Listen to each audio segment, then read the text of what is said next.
கொள்ளு சுண்டல் பார்க்க போகிறோம். அதுக்கு வந்து கொள்ளு வாங்கி 8 hours ஊற வச்சு 2 days வந்து நல்லா முளைக்கட்டி வச்சுருக்கேன்.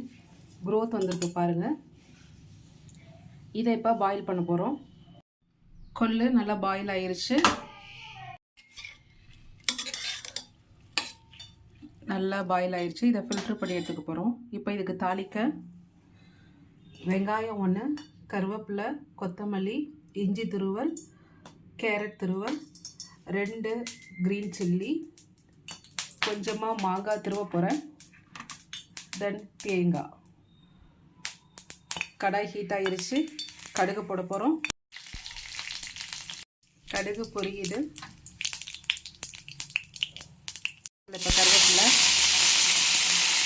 பொடியாக கட் பண்ணி வச்சுருக்கேன் ஆனியன்.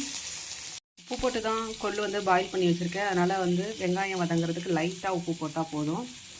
பச்சை மிளகாய் வதங்கினதும் கேரட்டு, மாங்காய் துருவல் போட போகிறோம். இஞ்சி துருவல், மாங்காய் துருவல், கொத்தமல்லி, தேங்காய்.